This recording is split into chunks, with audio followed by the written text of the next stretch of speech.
মালতী, তই আজিও দেৰিকৈ আহিলি? 7টা বাজিবই হ'ল, এতিয়াহে আহিবলৈ সময় হৈছে তোৰ। সদায় সদায় কওঁ সোনকালে আহিবি বুলি, কিন্তু নাই, তই নুশুনই। তই ভালকৈ জানই দেখোন, তোৰ ছাৰ আৰু মোৰ ছোৱালী ৰিয়া 9টা বজাতে ওলাই যায় ঘৰৰ পৰা।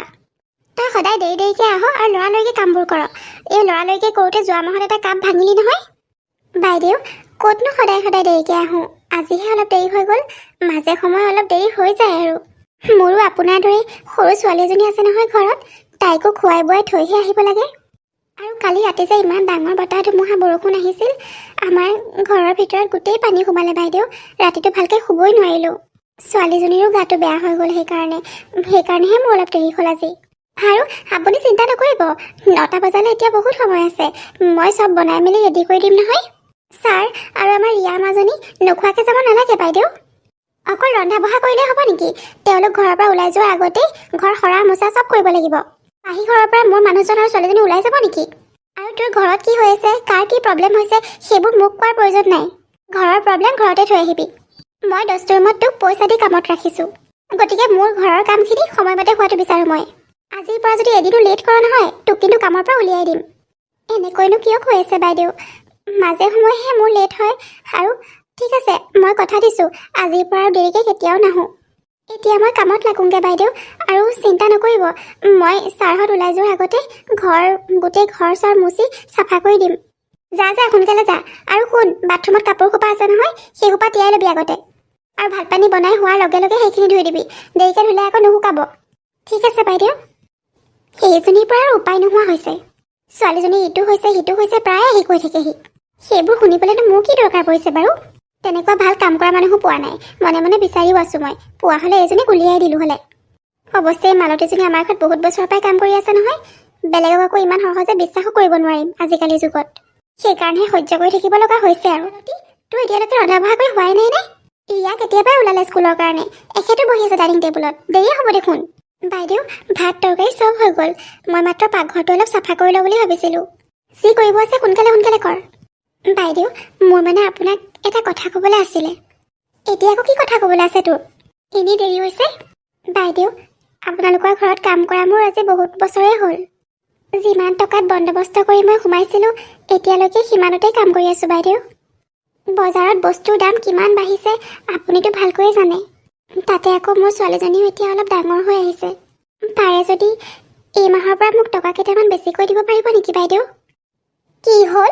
কি কৈছ তই? মইতো তোক উলিয়াই দিম বুলি ভাবি আছোঁ, আৰু তই পইচা বেছিকৈ লাগে তোক? কোনটো সাহসত তই এইটো কথা ক'ব পাৰিলি? এনেইতো সদায় লেটকৈ আহ, সিমান দৌৰা দৌৰিকৈ কামবোৰ কৰ। কেতিয়া ঘৰলৈ যাবলৈ পাবি সেইটো ধান্দা খালি তোৰ। তাৰ উপৰি এতিয়া তই কৈছ তোক দৰমহা বঢ়াই দিব লাগে।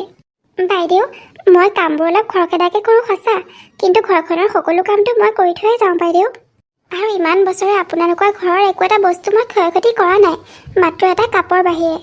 যোৱা মাহত সেই কাপটো ভঙাৰ পৰা আপুনি মোক সদায় কৈ থাকে সেইটো কথা। দৰমহা বঢ়াই নিদিয়ে যেতিয়া নালাগে বাৰু বাইদেউ, কিন্তু ইমানো বেয়াকৈ নক'ব। বাহ মালতী, তোৰ দেখিছোঁ বহুত অহংকাৰ। মোৰ ইমান দামী কাপ এটা তই ভাঙিলি, আৰু সেই কথা মই নকমোনে? আৰু তোৰ সাহস দেখিছোঁ বহুত বাঢ়ি গৈছে, তই আজি মোৰ মুখে মুখে উত্তৰ দিব পৰা হ'লি। নাই নাই বাইদেউ, মোক ভুল নুবুজিব, মই আপোনাক অপমান কৰা নাই। মোৰ নিজৰো বহুত বেয়া লাগিছে, আপোনাৰ ইমান দামী কাপটো মই ভাঙিলোঁ। সেইকাৰণেহে কৈছিলোঁ বাইদেউ, বেয়া নাপাব। কাম কৰা মানুহৰো আজিকালি বৰ বৰ কথা। কিনো বেয়া কথা ক'লোঁ বাৰু বাইদেউক মই? তেওঁ সদায় মোক ইমান গালি পাৰি থাকে, মই এদিনো একো উত্তৰ নিদিওঁ। আজি অকণমান কিবা এটা ক'লতে বাইদেৱে বেয়াই পাই গ'ল। মালতী, ঐ মালতী, এতিয়ালৈকে খানা ৰেডি কৰা নাই যে ডাইনিং টেবুলত? তোৰ পৰা যে উপায় নোহোৱা হৈছে আৰু। এনেও যিহে বনাৱ তই, মুখত দিবই নোৱাৰি। কেতিয়াবা জ্বলাহে বেছি হয়, কেতিয়াবা নিমখেই নহয়। তথাপিও তোক আমি বুলিহে সহ্য কৰি আছোঁ। আৰে আৰে, এনেকৈনো কিয় কৈছা বেচেৰীজনীক? তাই দেখোন ভালেই ৰন্ধা বঢ়া কৰে। তুমি আকৌ টপককৈ মাতটো দিলাই নহয়, তোমাক কিমানবাৰ ক'ব লাগে, এইবোৰ কথাত তুমি নুসুমাবা। মই মাত্ৰ কথাটোহে কৈছোঁ, মালতীয়েতো ভালেই ৰন্ধা বঢ়া কৰে, তুমি তাইক কিয় গালি পাৰি আছা? সেইবোৰ তুমি নুবুজিবা। কাম কৰা মানুহক কেনেকৈ মেনেজ কৰিব লাগে সেইটো মইহে জানো। আজিও তাই দৰমহা বঢ়োৱাৰ কথা কৈছে, গম পোৱা নে? মই নথকা হ'লে যে তোমাৰ কি হ'ল হ'লে নহয়, এনেকুৱা কাম কৰা মানুহবোৰে তোমাক লুটি লুটি শেষ কৰিলে হ'লে। কি কোৱাহে তুমি এইবোৰ? মালতী আমাৰ ঘৰত প্ৰায় 5 বছৰৰ পৰা কাম কৰি আছে, আৰু একে দৰমহাতে কাম কৰি আছে। তেতিয়াৰ পৰা এতিয়ালৈকে ময়ে দেখোন 2টামান প্ৰমোশ্যন পালোঁ, মোৰ চেলেৰি কিমান বাঢ়িলে। তাইৰোতো ঘৰ সংসাৰ আছে, ছোৱালীজনী আছে, তাইতো অকলেই কাম কৰি ঘৰখন চলাই আছে। গিৰিয়েকটো কেতিয়াবাই ঢুকালে জ্বৰ হৈ। অন্ততঃ তাই কণমানি ছোৱালীজনীৰ কথা ভাবা তুমি। এই থোৱা তোমাৰ এইবোৰ কথা। তাইক আমি বিনা পইচাত খটাই থকা নাই নহয়, পইচা দিয়ে আছো দেখোন। ইয়াতকৈ বেছি দিব নোৱাৰি দেই ঘৰত সাধাৰণ কাম কৰা মানুহক। মা, মোৰ দেখোন স্কুললৈ দেৰিয়ে হ'ব এতিয়া। ঐ মালতী, ক'ত মৰিলি তই? সোনকালে আহ আকৌ। হৈছে বাইদেউ, চব হৈ গ'ল মোৰ। ৰিয়া মাজনী, তোমাৰ টিফিন ৰেডি আছে, আহা লৈ যোৱাহি। মই যাব নোৱাৰো দেই, তুমি আহি মোক ইয়াত টিফিন দি থৈ যোৱা। কাম কৰা মানুহ থাকোঁতে মই কিয় পাকঘৰৰ পৰা টিফিন ল'মগৈ? ৰিয়া, তুমিও দেখোন তোমাৰ মাৰ দৰে কথা কৈছা। এনেকৈ ক'ব নাপায় নহয়। মালতী আন্তীয়ে ৰাতিপুৱাৰ পৰা গোটেই ঘৰখনৰ কাম কৰি আছে, তাই বহি থকা নাই নহয়। যোৱা, তুমি তোমাৰ টিফিনটো তাৰ পৰা লৈ যোৱা। উফ পাপা, তুমিও যে আৰু। ঠিক আছে, গৈছো ৰ'বা। দেখিছা নহয়, তোমাক দেখি দেখি আমাৰ ছোৱালী ৰিয়াও এতিয়া এনেকৈ ৰাফ ব্যৱহাৰ কৰিব লৈছে। ঠিকেই আছে, ভালহে হৈছে। নহ'লে তোমাৰ দৰে হ'ব লাগে নেকি? যাৰ অকাত যেনেকুৱা তেনেকুৱা ব্যৱহাৰ কৰিব লাগে। তোমাৰ লগত কথা কৈ নোৱাৰো আৰু মই। কাপোৰ ধুই হ'ল মালতী? বাইদেউ, কাপোৰ ধুই হৈ গ'ল আৰু ঘৰৰ চব কাম কৰি হৈ গ'ল। ভালেই হ'ল দে, সোনকালে হৈ গ'ল। আজি মোৰ বেডৰুমত কাম অলপ আছে। মোৰ ৱাৰ্ড্ৰবত যিমান কাপোৰ আছে চব উলিয়াই পেলাই আকৌ জাপিব লাগে। বাইদেউ, কাইলৈ কৰিলে হ'বনে বাৰু? মানে ঘৰত মোৰ অলপ কাম আছিলে। তোৰ ঘৰৰ কাম কৰিবলৈ মই তোক দৰমহা দি ৰাখিছোঁ। নোৱাৰ তই আজি সোনকালে যাব। আজি তই একেবাৰে আবেলি যাব লাগিব। সদায় তোৰ ঘৰত কিহৰ কাম থাকে ইমান? ছোৱালীজনী আছে দেখোন তোৰ, ডাঙৰ ছোৱালী। তাই কি ঘৰৰ কাম কৰিব নোৱাৰে? পাৰে বাইদেউ, ঘৰৰ চব কাম দেখোন তাইয়ে কৰে। যোৱা কেইদিনমান ধৰি তাইৰ গাটো বেয়া, জ্বৰ হৈ আছে। তথাপিও তাই তেনেকৈ ৰন্ধা বঢ়া চব কাম কৰে। কিন্তু আৰু অলপ কাম আছিলে, সেইকাৰণে যাম বুলি ভাবিছিলোঁ সোনকালে। নোৱাৰ বুলি কৈছোঁ নহয়, নোৱাৰ। ভাবিছিলোঁ ৱাৰ্ড্ৰবটো চাফা কৰি হ'লে তোক যাবলৈ দিম ঘৰলৈ, কিন্তু সেয়াও নিদিওঁ আজি। একদম সন্ধিয়াহে যাব পাৰিবি ঘৰলৈ। কিয়নো ইমানকৈ কৈ আছা তাইক? তাইতো নিজৰ ঘৰ এখন আছে, তাত কাম বন নাই নেকি তাইৰ? আৰু আমাৰ ঘৰৰ চব কাম কৰিহে তাই যাব ওলাইছে। তুমি মনে মনে থাকা, এইবোৰত তুমি নোসোমাবা। চা মালতী, তোৰ কাৰণে কিন্তু এতিয়া আমাৰ মাজত কাজিয়া হ'ব। নাই ছাৰ বাইদেউ, আপোনালোকে কাজিয়া নকৰিব। ঠিক আছে হ'ব, মই আজি সন্ধিয়াই যাম বাৰু। কিন্তু বাইদেউ, অনুগ্ৰহ কৰি কাইলৈ দিনটো মোক ছুটি দিয়ক। বাহ মালতী বাহ, আজি সোনকালে যাব লাগে, কাইলৈ ছুটি লাগে। তোৰ দেখোন বাহাদুৰিয়ে বেলেগ। বাইদেউ, যোৱা 5 বছৰে মই এদিনো ক্ষতি কৰা নাই, সদায় আহি আছোঁ। বুজিবলৈ চেষ্টা কৰক বাইদেউ। বহুত জৰুৰী কাম আছে কাৰণেহে মই এটা দিন ছুটি বিচাৰিছোঁ। তাকো ছুটি নলওঁ বুলিয়ে ভাবিছিলোঁ। আজি সোনকালে গৈ কামখিনি যিমান পাৰোঁ কৰিম বুলি ভাবিছিলোঁ। কিন্তু যিহেতু আজি আপোনাৰ বেছিকৈ কাম আছে, সেইকাৰণেহে ক'লোঁ কাইলৈৰ দিনটো ছুটি দিয়ক বুলি। নাপাওঁ তই ছুটি। তই নাহিলে ৰাতিপুৱা ৰন্ধা বঢ়া কোনে কৰিব? কাইলৈতো অফিচ খোলা আছে, স্কুলো খোলা। কাম কৰা মানুহ ৰাখি যদি মই এইবোৰ কাম কৰিব লাগে, তেন্তে এনেকুৱা কাম কৰা মানুহৰ কি দৰকাৰ? আৰু এটা দিন ছুটি কিয়? একেবাৰে ছুটিয়ে লৈ ল তেতিয়াহ'লে। কাম এৰি দে তই, মই বেলেগ কাম কৰা মানুহ বিচাৰিম। নাই বাইদেউ, মোক উলিয়াই নিদিব কামৰ পৰা। সেই কামটো নাথাকিলে মই ছোৱালীজনীক কি খুৱাম বাৰু? তেতিয়াহ'লে আজিৰ পৰা ছুটিৰ কথা আৰু কেতিয়াও নকবি। এতিয়া ব'ল মোৰ ৰুমলৈ। আৰে, এয়া কি দেখিছোঁ মই? আজি ৰাতিপুৱাই আপুনি পাকঘৰত যে? তুমি উঠিলাই? মই আকৌ চাহ একাপ বনাবলৈ আহিছিলোঁ। আপুনি আকৌ চাহ কিয় বনাব? মালতীয়ে বনাব নহয়। মালতী আজি নাহে অ'। কি? মালতী নাহে? কি কৈছে আপুনি এইবোৰ?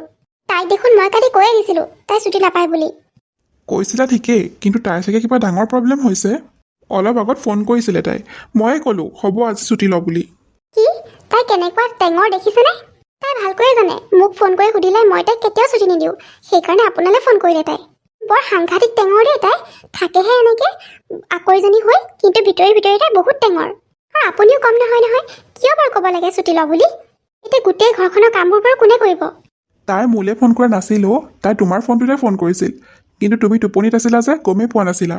মই ৰিচিভ কৰিছিলোঁ আৰু তেতিয়াই তাই ক'লে তাই বোলে আজি আহিবলৈ অলপ দিগদাৰ হৈছে, অলপ দেৰিকৈ আহিলে হ'বনে সুধিছিলে। মই তেতিয়া ক'লোঁ ছুটিয়ে লওঁ বুলি। আৰু ঘৰৰ কামৰ চিন্তা কৰিব নালাগে তুমি, ময়ে কৰিম দিয়া। বিয়াৰ আগত যেতিয়া অকলে আছিলোঁ তেতিয়া ৰন্ধা বঢ়া কৰিছিলোঁ নহয় মই। তুমি চিন্তাই নকৰিবা, ভাততে আলু 2টা দি দিম, দাইল বনাম, বঢ়িয়া খানা হ'ব। আৰু এদিন ঘৰ নুমুচিলেও হ'ব দিয়া, তুমি মাত্ৰ ঘৰটো সাৰি দিবা আজি। আৰু কাপোৰখিনি গোটাই থ'লেই হ'ল, কাইলৈ মালতী আহি ধুই দিব। কাম কৰা মানুহ ৰাখিও আমি কিয় কষ্ট কৰিম? আৰু তুমি তাই টেঙৰামি একো বুজি নোপোৱা। একো প্ৰব্লেম হোৱা নাই তাই মাত্ৰ এলাহ লাগিছে। কাম কৰিবলৈ চাগে মন যোৱা নাই, সেইকাৰণে ছুটি লৈছে। বেলেগ একো কাৰণ নাই। ঘৰত মাত্ৰ তাই আৰু তাইৰ ছোৱালীজনী থাকে। সেইখন ঘৰত আৰু কিনো কাম ওলাব এনেকুৱা? সৰু সুৰা ঘৰৰ যিমান কাম থাকে ছোৱালীজনীয়ে কৰে বোলে। তেনেকুৱা কথা নহয় অ', তাই এলাহ কৰা হ'লে যোৱা 5 বছৰত আৰু ক্ষতি কৰিলে হ'লে। 5টা বছৰে তাই এদিনো ক্ষতি কৰা নাই। তুমি বুজিছানে কথাটো? তুমিতো মোক বিশ্বাস নকৰাই, কিন্তু আজি মই চব সঁচা কথা উলিয়াইহে এৰিম। ৰ'বা, মই তাইৰ ঘৰলৈ গৈ আছোঁ। তাই ঘৰলৈ গ'লে সকলো কথা ওলাই পৰিব। দুধ কা দুধ আৰু পানী কা পানী হৈ যাব। ঘৰত নিশ্চয় তাই এতিয়া আৰামত শুই আছে আৰু আমি ঘৰৰ কাম কৰিব লাগে, কেতিয়াও নহয়। কি কোৱা তুমি? মালতীৰ ঘৰলৈ ইয়াৰ পৰা প্ৰায় 1 কিলোমিটাৰমান দূৰ। মই কিন্তু তোমাক গাড়ীত লৈ নাযাওঁ। যোৱা যদি তুমি খোজকাঢ়িয়ে যোৱা। হ'ব দিয়া, নালাগে গাড়ী, মই খোজকাঢ়িয়ে যাব পাৰিম। আৰে বাইদেউ, আপুনি ইয়াত? আজি নগ'লি কিয় তই? আৰু মালতী, তই এইটো ঘৰত থাক? এইটো ঘৰত তই কেনেকৈ থাক? একেবাৰে দেখোন অৱস্থাই নাই। কি কৰিম বাইদেউ, ইয়াতে থাকোঁ আৰু মাক জীয়েক দুজনী। আৰু থাকিবলৈ ঠাইও নাই যে। অলপ ঠিক কৰাই ল'ব নোৱাৰা নেকি ঘৰটো? কিহেৰে ঠিক কৰাম বাইদেউ? যিকেইটা টকা পাওঁ সেয়াই দেখোন আমাৰ দুজনী খোৱা পিন্ধাই নোজোৰে। আজি এয়া বোকা মাটি খচি লৈছিলোঁ। ঘৰৰ বেৰবোৰ একেবাৰে ফাটি বহুত অৱস্থা বেয়া হৈ আছে। মুচি দিম বুলি ভাবিছিলোঁ। আৰু চালিখনো অলপ ঠিক কৰিব আছিলে, সেয়াও আজি নিজেই কৰিলোঁ হ'লে। বৰষুণ দিলেই ভিতৰত পানী সোমাই বাইদেউ। সেইকাৰণেহে আচলতে আপোনাক মই ছুটি বিচাৰিছিলোঁ। আৰু এইজনী তোৰ ছোৱালী নহয় জানো? কি হৈছে তাই এনেকৈ কান্দি আছে যে? তাইৰ একো হোৱা নাই বাইদেউ, তাই ঠিকেই আছে। মাহৰ শেষৰ ফালে সদায় এনেকুৱাই হয়। দৰমহা পাই যিকেইটা চাউল দাইল আনি থওঁ, মাহৰ শেষলৈ নোজোৰেই আৰু বাইদেউ। প্ৰতি মাহেই এনেকুৱা হয়। মই বাৰু ভোক সহ্য কৰিব পাৰোঁ, কিন্তু ছোৱালীজনী সৰু হৈ আছে যে তাই নোৱাৰে। তাতে আকৌ এবাৰ তাইৰ জ্বৰো হৈ আছে, আপোনাক কৈছিলোঁৱেই নহয়। সেইকাৰণে ভোকত আৰু জ্বৰত অলপ বেছিকৈ কান্দিছে আজি।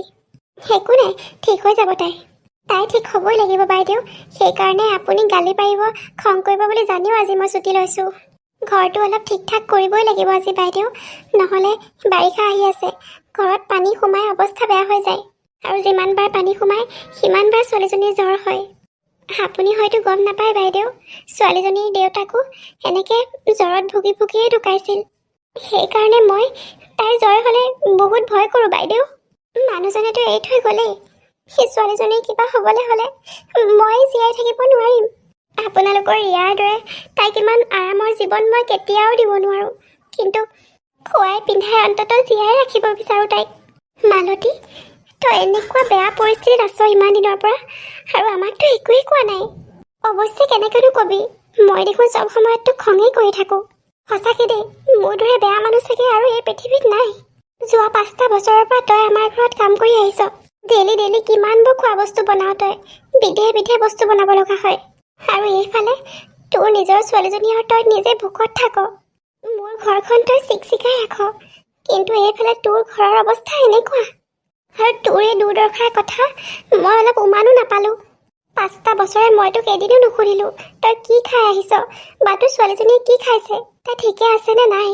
আজি তোক বিচাৰি তোৰ ঘৰলৈ নহা হ'লে মইতো একো গমেই নাপালোঁ হ'লে।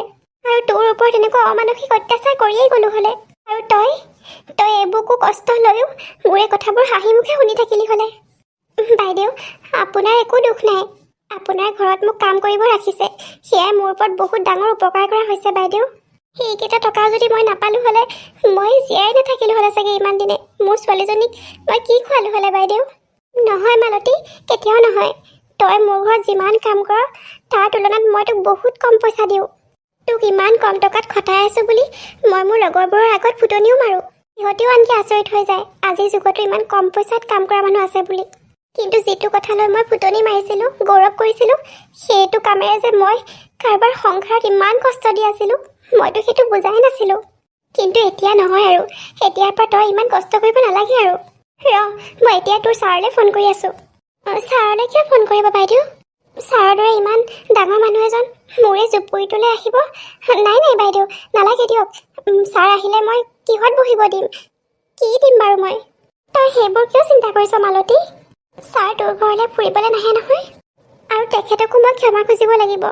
ইমান দিনে তেখেতে মোক ইমান বুজাবলৈ চেষ্টা কৰিছিল যে মই ভুল কৰি আছোঁ।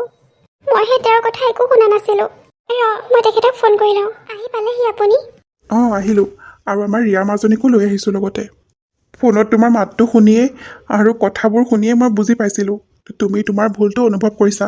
সেইকাৰণে ৰিয়াকো লৈ আহিছোঁ। তাই স্কুল যাবলৈ ওলাইছিলে, মই জোৰ কৰিহে লৈ আহিলোঁ। ভালেই কৰিলে, আপুনি বহুত ভাল কাম কৰিলে। মই নিজে যেনেকুৱা নিষ্ঠুৰ কঠোৰ মন এটা লৈ জীয়াই আছিলোঁ, মোৰ ছোৱালীজনীকো মই তেনেকুৱাই কৰিব বিচাৰিছিলোঁ। ৰিয়া মাজনী, চোৱা মানুহ কেনেকুৱা পৰিস্থিতিত জীয়াই থাকে। আমাক ভগৱানে সকলো দিছে, প্ৰয়োজনতকৈ বহুত বেছিয়ে দিছে। তথাপিও আমি সিটোলৈ আপত্তি কৰি থাকোঁ, অসন্তুষ্ট হৈ থাকোঁ। কিন্তু মালতীৰ দৰে মানুহবোৰ চোৱাচোন, ইমান অভাৱত থাকিও মুখত সকলো সময়তে হাঁহি থাকে। আৰু মালতীৰ ছোৱালীজনী, তাইতো তোমাৰ বয়সৰে হ'ব। তোমাক বিধে বিধে বনাই দিলেও তুমি খাবলৈ বেয়া পোৱা। আৰু এইজনী ছোৱালী চোৱাচোন, খাবলৈ নাপাই ভোকত ঘৰৰ এচুকত বহি কান্দি থাকে। আৰু এনেকুৱা দুখীয়া নিচলা মানুহক মই ইমান বেয়া ব্যৱহাৰ কৰিছিলোঁ। মই বহুত ডাঙৰ পাপ কৰিছিলোঁ মাজনী। তুমি মোৰ দৰে কেতিয়াও নহ'বা। মা, মালতী আণ্টিহঁত সঁচাকৈ এইটো ঘৰত থাকে? কেনেকৈ থাকে বাৰু? তাকেইতো ৰিয়া, চোৱাচোন কিমান কষ্টত থাকে তেওঁলোক। চৰি মালতী আণ্টি, মই আপোনাক মাজে মাজে বেয়াকৈ কৈছিলোঁ।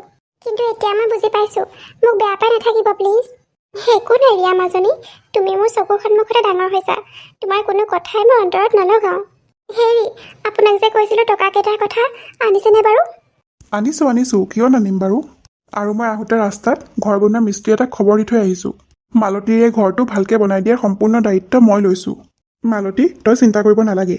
নালাগে ছাৰ, মিছাতে আপুনি মোৰ কাৰণে ইমান কষ্ট কৰিব নালাগে। একো নাই মালতী, এয়াতো একোৱেই নহয়। তই যদি আনৰ ঘৰত এই 5 বছৰ কাম কৰিলি হ'লে ইয়াতকৈ আৰু বহুত টকা গোটাব পাৰিলি হ'লে। আচলতে মোৰ কাৰণেহে তই এনেকুৱা অৱস্থাত থাকিব লগা হৈছে। গতিকে এইখিনি দায়িত্ব আমি ল'বই লাগিব। মালতী, তোক আমি এয়া দান বা ভিক্ষা দিয়া নাই, তোৰ প্ৰাপ্য পইচাখিনিয়ে দিছোঁ। অলপ পিছতে মিস্ত্ৰীজন আহিব আৰু আজিৰ পৰাই কামত লাগিব কৈছোঁ। মালতী, তোৰ এই ঘৰটো সম্পূৰ্ণ নোহোৱালৈকে ব'ল, তই আৰু তোৰ ছোৱালী আমাৰ ঘৰতে থাকিবি। ঘৰটো বনাই থাকিলে তইনো ছোৱালীজনীক লৈ কেনেকৈ থাকিবি ইয়াত? তোৰ আৰু ছোৱালীজনীৰ প্ৰয়োজনীয় বস্তুকেইটা লৈ ব'ল, এতিয়া আমাৰ ঘৰলৈ ব'ল। বাইদেউ, ছাৰ, আপোনালোক সঁচাকৈ মহান। মোৰ দৰে দুখীয়া নিচলা এজনী কাম কৰা মানুহৰ কাৰণে ইমান চিন্তা কৰিছে। ভগৱানে আপোনালোকৰ মংগল কৰক। তুমি আৰু কান্দি নাথাকিবা এতিয়া। ব'লা আমাৰ ঘৰলৈ ব'লা, আমি দুজনী এতিয়াৰ পৰা খুব খেলিম। আৰু তোমাৰ ভোক লাগিছে নহয়, ব'লা আমাৰ ঘৰত বহুত টেষ্টি টেষ্টি খানা আছে, খাই ল'বা।